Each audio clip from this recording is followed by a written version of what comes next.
কুয়েতে আইছিলাম একটু সুখ করার জন্য। এখন আসার পরে এই দেখুন, এখন ঘাস কাটি, ঘাস, এই যে ঘাস কাটা করি, ঘাস কাটি, এই যে কিতা ঘাস। এক মারদার মাথায় পড়ছি, ঘাস কাটতাম না, ঘাস কাটতেছি। দেন কত বড় মারজা, এক মাথাতে ঘাস কাটতে যায়, আবার আরেক মাথার মধ্যে হয়ে যায়, বুঝছেন? এইভাবে খালি কাটতাই আছি, কাটতাই আছি, শেষ আর হয় না। ওইতে এক এমপির মারজাত আছি কাজ করতাম,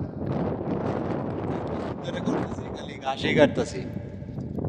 এলে বিদেশে আইছি কত কষ্ট করিয়া, কত টাকা খরচ করিয়া আইছি। আসার পরে তখন খালি ঘাস কাটি, দেন কত বড় মারজা, ঘাস কাটি। ঘাস কাটা ছাড়া আর কিছু পাইতেছি না। আইছিলাম লাভে কারেন্টের কাজ করতাম, কিন্তু কারেন্টের কাজ আর হয় না। ঘাস কাটা লাগাইতেছি। কপালটা কেমন সুখের, কত শান্তিতে, বুঝছেন? দেশে খুব ভালোই ছিলাম, ভালোই থাকতাম, কিন্তু এই ভালো থাকার কারণটা হন আমারে এরকম করে দিছে, বুঝছেন? তাইলে বলি সবাইরই কই, যারাই আসতে চান বিদেশে, আসার আগে একটু চিন্তা ভাবনা কই দেন।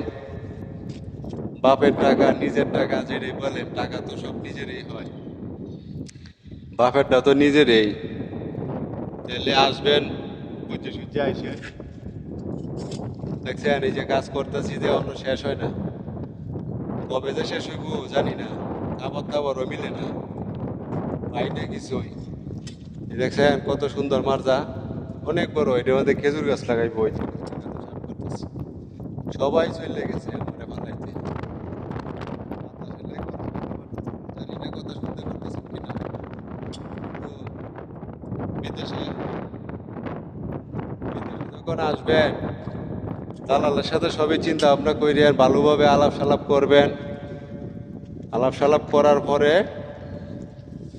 যদি মনে ধরে তাহলে আইসেন, কথা কাজে যাতে মিল থাকে এসব লোক ধরবেন। আপনারা দেখেন এই আমার মতো এরকম হইতে হবে আপনারা। আমি চাই না ভাই আমার দেশের কেউ একজন কষ্ট করুক, আমার দেশের কেউ একজন আইসা প্রবাসে আইসা বিপদে পড়ুক, কেউ এরকম বিপদে পড়েন না।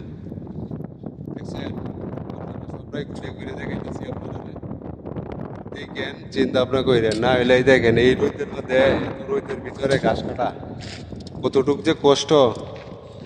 হ্যাঁ ভাই, যারা করে না তারাই টের পায়। তাহলে আপনারা কই একটু চিন্তা ভাবনা করে আইসেন। দিছি ভাই, মার্জার ফরম্যান আইতেছিল, এই জন্য। তাই সকলকে বলি চিন্তা ভাবনা করেন। আলহামদুলিল্লাহ ভালো থাকবেন, সবাই আসবেন। এই আবার আইতেছে মোদি, বুঝছেন? খুব ফলায় ফলায় ভিডিও করা লাগে। দোয়া করেন ভাই আমার জন্য, আমাদের জন্য দোয়া করেন যাতে কাজ কাম করতে পারি, কাজ কাম পাই যাতে ভালোভাবে। সকলেই দোয়া করবেন ইনশাল্লাহ। আসসালামু আলাইকুম।